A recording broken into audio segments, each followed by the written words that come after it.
झिंटी. लेखिका अनघा देशपांडे. वाचक स्वर डॉक्टर अदिती काळमेघ. झिंटी.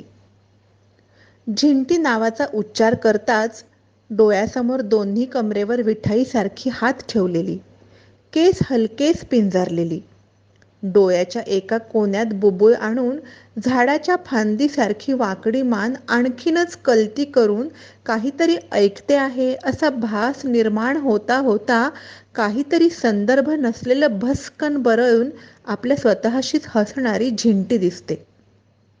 खरं तर तिचं जन्मनाव झिंटी नव्हे, तिचं पाळण्यातलं नाव प्रीती. हिंदी चित्रपटसृष्टीतल्या प्रीती झिंटाशी तिचं हे नाव जोडलं गेलं. पण मुली सासरी रोवल्यावर माहेरच्या सवयी जशा हळूहळू मागे पडतात तसं तिच्या नावातलं प्रीती मागे पडलं आणि झिंटाचा अपभ्रंश होऊन झिंटी हे नाव पडलं. सगळी गल्ली तिला झिंटीच म्हणायची. गल्लीतल्या गल्लीत चाललेलं निरोपाचं खातं झिंटी सांभाळायची. आणि ज्या घरी गेलीये तिथनं जेवल्याशिवाय काही माघारी यायची नाही. त्यामुळे राम जन्माच्या आमंत्रणाचा निरोप धाडला तर गोकुळाष्टमीचं पारणं करूनच झिंटी परतायची. तिच्या वागण्याला ताल नव्हता. कधीही आणि कुठेही ही सर्वनामं फक्त तिच्या लागीची. तरीही निरोप सांगायला गल्लीला झिंटीच लागायची. कारण वाळल्या चौकशा चहाड्या चुकूनही ती करायची नाही. जसा निरोप दिलाय तसं सांगायचं काम चोखपणे करायची. काम करायला लागली की भूतासारखे ते ओढून काढायची. झिंटीच्या 5-6 बहिणींमध्ये झिंटी सगळ्यात धाकटी. एकेकीचं लग्न करून आईबापांनी सगळ्या पोरी उजवल्या. झिंटीचं लगीन करावं का नको हा पेच तिच्या बापापुढं होताच. तो आईच्या माघारी तिच्या बहिणीनं सोडवला. नात्यातलाच एक मुलगा हेरला आणि दारातच लगीन लावून दिलं. शिकलेला, नोकरदार, हातात किरकोळ का होईना पण जमीन असलेला, शिवाय नात्यातला. सगळ्या बहिणींमध्ये उजवं असणारं स्थळ झिंटीला मिळालं. पण झिंटीला याचा आनंद ना दुःख. ती तशीच उनाड अनवाणी पावलांनी या घरातून त्या घरात निरोपाचे कवडसे इकडून तिकडे नेण्यातच मग्न. असं म्हणतात, देव एका हातानं काढून घेतो पण दुसऱ्या हातानं भरभरून देतो. झिंटीच्या बाबतीत ते तसंच झालं. काही दिवसातच झिंटी माघारी आली. नवरा दारू पितो आणि मारहाण करतो. सासू सासरे कुणालाच जुमानत नाही. तिथं झिंटीला काय तो दाद देणार. झिंटी पुन्हा माहेरात रमली. तिच्या लयावलेल्या गोष्टीच्या तळ्यात पाय हलवत राहिली. तिला सासरची याद ना काय. गल्ली पण तेवढंच बोलू लागली. असं व्हायला नाही पाहिजे. पोरगीनं अंदाय पाहिजे सासरी. पर बापूच्या भाकरीची सोय हल्ली झाली म्हणायची आणि गप्प बसायचं. बाळाईच्या मागणं त्याची तशी वाताहतच की. एवढ्या 6 पोरी आहेत पण कुणाच्या घरी जाऊन राहत नाही बाप्या. एक दिवस झिंटीच्या परोक्ष बापून शेजारल्या पाटलाच्या वाड्यातनं झिंटीच्या सासरी फोन केला. तसा दुसऱ्या दिवशी सासरा आणि नवरा झिंटीला न्यायला आले. शेजारीण म्हणाली बापूला, बापू निवाडा केल्या बिगर पोरीला घालवायचं नाही. म्हणून देत कुणाला काय म्हणायचं ते. काय चांगुलपणा काय पोटाला घालत नाही. तवा बोलायचं. पदरी फळ पाडून घेण्याकरिता झिंटीच्या नवऱ्यानं चुका कबूल केल्या. पुन्हा दारू न पिण्याच्या आणाभाका घेतल्या आणि झिंटीला घरी चल म्हणाला. पण झिंटी मान खाली घालून उभी राहिलेली मान वर काढायलाच तयार नाही. कुणी जर तिची हनुवटी उचलली असती तर रडून रडून लाल झालेले डोळे आणि सुजलेलं तोंड दिसलं असतं. नवऱ्यानं मारलं म्हणून माहेरी परत आली तेव्हा सुद्धा इतक्या दुःखात ती नव्हती. पण तिला माहेर सोडवत नव्हतं.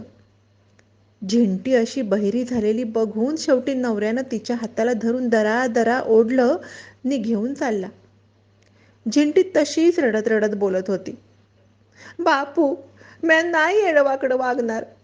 आईची शपथ तुला गरम गरम चुलीवरली भाकरी घालतो. मला नाही जायचं, सांग की ह्यासनी मला नाही जायचं. बापून तिच्याकडं न पाहताच नजर शून्यात स्थिर केली होती. त्याच्या डोळ्यातली दृश्य पाण्यात विरघळली तोपर्यंत झिंटी दूर गेली. तिचा आवाज बापूच्या कानांना तसाच ऐकू येत होता. मला नाही जायचं. नंतर कितीतरी दिवस गल्ली बापूला झिंटीची ख्याली खुशाली विचारत होती. सगळं ठीक चालल्याचं बापूही सांगत होता. पंचमीच्या सणाला नागोबाला पुजायला म्हणून झिंटी आलेली दिसली. भडक पोपटी रंगाची साडी आणि तिचा अंजिरी रंगाचा डोईवर घेतलेला पदर एका हाताने सावरत दुसऱ्या हातात पूजेचं ताट धरलेलं. दुपारची जेवणं आवरल्यामुळं मी सोप्यात निवांत बसलेली होते. तिचं इकडे लक्ष नव्हतं. मीच हाक मारली. झिंटी, ए झिंटी. कोण? वहिनी तुम्ही होय? बरी आहे का ग? व्हय व्हय, हाय एकदम मजेत हाय. नागोबा पुजायला का? व्हय, मैत्रीण बी आली या. संग संग जायचं, माघारी येतो. बरं बरं, ये ग आठवणीनं. झिंटीला नंतर आठवणींना यायला सांगितलं आहे हे मी विसरूनही गेले होते. पण दुसऱ्या दिवशी ती आठवणीने आली. ती आली तेव्हा दुपारचा चहाच चालू होता. तिच्या हातात मी चहाचा कप दिला तशी भिंतीला टेकून उकिडवी बसली. चहा पिऊन झाल्यावर हाताच्या बोटांनी पायातल्या पैंजणाशी खेळ करत इकडच्या तिकडच्या गप्पा मारत बसली. 2 दिवसांपूर्वी केलेला तंबिटाचा लाडू आणि फोडणीच्या लाह्या मी तिला खायला दिल्या. तशी ती एकदम म्हणाली, आमची भासरं आहेत की नाही तेसने आप्पा फार आवडतात. सुट्टीला आलं की नाही की मला कर म्हणतात. मामीच्या हातचा आप्प डोसा लई आवडतो त्यासनी. तंबिटाच्या लाडूवरून आप्पे हा संदर्भ मला काही कळला नाही, पण मी ते स्पष्टीकरण टाळून तिला याची पाककृती विचारली तेव्हा तिनं ती सांगितली. अव काय अवघड नाही. ताकात रवा भिजवायचा 4 तास. नंतर कांदा, कोथिंबीर, मीठ. चुकलं चुकलं, सांज झाली. मीठ नाही म्हणायचं, साखर म्हणायचं. तर ते घालून मिक्स करायचं, मग पात्रातनं घालून काढायचं. चला, येतो वहिनी. असं म्हणत पदर सारखा करत घरातल्या प्रत्येकाला तिनं वाकून नमस्कार केला. माझ्याही अगदी दूर असलेले अंगठे एकमेकांना जुळवून अगदी पायावर मस्तक ठेवून नमस्कार केला तेव्हा मला कसनुसं झालं. अगं अगं नको झिंटे. माझ्यापेक्षा मोठ्या हायसा की नाही म्हणून ह्यो नमस्कार. झिंटीची आठवण म्हणजे तिची उडवलेली खिल्ली, तिच्याबरोबर केलेली चेष्टा मस्करी अशीच प्रत्येकाला आठवायची. कुणीही तिची थट्टा केलेलं तिला कळायचंच नाही. ती आपल्याच हाताला हाताची टाळी मारून एकटीच स्वतःवर हसत राहायची. तिला असं पाहिलं की कणव वाटायची. त्याच क्षणी वाटायचं की इतकी निरागसता तिच्यात कशी जपून राहिली असेल. लग्न, बाळंतपण यासारख्या आयुष्य बदलून टाकणाऱ्या परिवर्तनानंतरही कोण जाणे. ती एकसारखी सासरी कधी नांदतच नव्हती. कारण नवऱ्याचं म्हणजे असंच, ये रे माझ्या मागल्या, टाकण्या चांगल्या. त्यामुळे ती बापाघरी परतायची. सारखं सारखं म्हाताऱ्या बापाला किती त्रास द्यायचा, म्हणून एकदा ती गावी न येता तिच्या थोरल्या बहिणीकडे गेली. बहीण आपली, पण तिच्या सुना कशा आपल्या असतील. त्या अगदी मान मोडावी, कंबर मुरगळावी अशी कामं तिच्याकडून करवून घेत. आल्या गेल्यांशी तिची कधी ओळख करून देत नसत. तिची ओळख करून देताना त्यांना लाजल्यासारखं वाटे. असल्या मानहानीपेक्षा नवऱ्याचा मार बरा असं म्हणावं अशी गत झिंटीची झाली. एक दिवस अक्काला न सांगता तिनं ते घर सोडून दिलं आणि माहेरी आली तर घराला एवढं मोठं टाळं घातलेलं. बापू मधल्या लेकीकडे कायमचं राहायला गेलेला, पण तिला यातली काहीच कल्पना नव्हती. ती पायरीशी देणेकऱ्यासारखी तुटून राहिली. तिचे खरोखरचे देणेकरी अर्थात घरात राहिलेले भाडेकरू आले. तिनं त्यांच्याकडं आर्जव केली, घरातला एक कोपरा राहायला द्या म्हणून. पण त्यांच्याच्याने ते शक्य नव्हतं. ना घर का ना घाटका अशी अवस्था तिची झाली. तेव्हा आमचं घर आणि घरातली माणसं तिच्यासाठी मदतीला धावून आली. अशा प्रकारे एक आगंतुक पाहुणी आमच्या घरात राहायला आली. तिच्या साध्या राहण्याबद्दल, तिच्या भोळ्या वागण्याबद्दल 2 दिवस अप्रूप वाटत होतं. नंतर नंतर तिची अवस्था चंदन गोळा करणाऱ्या मलय पर्वतावरच्या भिल्लिणीसारखी झाली. प्रत्येकाला तिचं भाबडेपण जाचू लागलं. कुठलाही विनोद किंवा गंमत झालेली नसतानाही ती वेड्यासारखी हसत राहायची. हे वेडपण तिनं उगाच पांघरून घेतलं होतं की एखादा झरा फुटावा तसं आतून बाहेर पडलं होतं कोण जाणे. 2 माणसं खाजगीत बोलत असताना तिचं थांबू नये हे भान सुद्धा तिच्याकडे नव्हतं. ती पोथी पुराण ऐकल्यासारखं ते ऐकत बसायची. त्याचा तिच्या जीवाला काय उपयोग होतो तीच जाणे. कारण इकडचं तिकडं मीठ मसाला लावून सांगणं सुद्धा तिला जमायचं नाही. कधी कधी निरुपद्रवी गोष्टी उगाचच त्रास देतात असं वाटतं, तसं तिचं होऊन गेलं.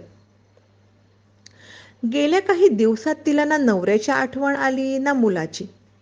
फक्त तिच्या शेगडीची आठवण आली. ते तिनं माझ्याजवळ बोलूनही दाखवलं. वहिनी, एखादा दिस जायला पाहिजेल, कारण माझी शेगडी हाय, माझा सिलेंडर हाय, जायला पाहिजेल घरी, असं म्हणे. नि परत पत्त्याचं पान उलटून टाकावं तसं नवऱ्यानं मारलेल्या वळ्यावर हलकेच हात फिरवत फुंकर घाले.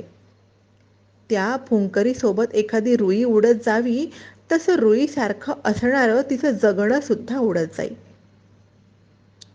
नोकरी करून स्वतंत्रपणे जगावं अशी एक इच्छा तिच्या मनात गारगोटीवर गार आपटल्यावर ठिणगी पेटावी तशी जागृत झाली. पण अखेर त्या शेगडीच्या ओढीनं ती परत सासरी गेली. नवऱ्याला यावेळी गल्लीतल्या मांडळींनी कायद्याचा धाक दाखवला तसा तो वठणीवर आला. 8 दिवसांनी झिंटीच्या चौकशीचा फोन आला. सगळं काही ठीक आहे, ती मजेत आहे असं तिनं सांगितलं आणि फोन ठेवला. झिंटीची शेजारीण म्हणाली, तिला जरा डोक्याचा भाग कमी आहे, त्यामुळं बापूला सोसावं लागतंय हो. हे वाक्य ऐकून मीही अंतर्मुख झाले. आपल्यापेक्षा शहाण्या आणि बुद्धिमान माणसांना आपल्याबद्दलही असंच वाटत असेल का? तेही म्हणत असतील, हिचा डोक्याचा भाग कमी आहे. नि आपली सुद्धा कमरेवर हात ठेवलेली विनाकारण खिदळणारी झिंटी होत असेल.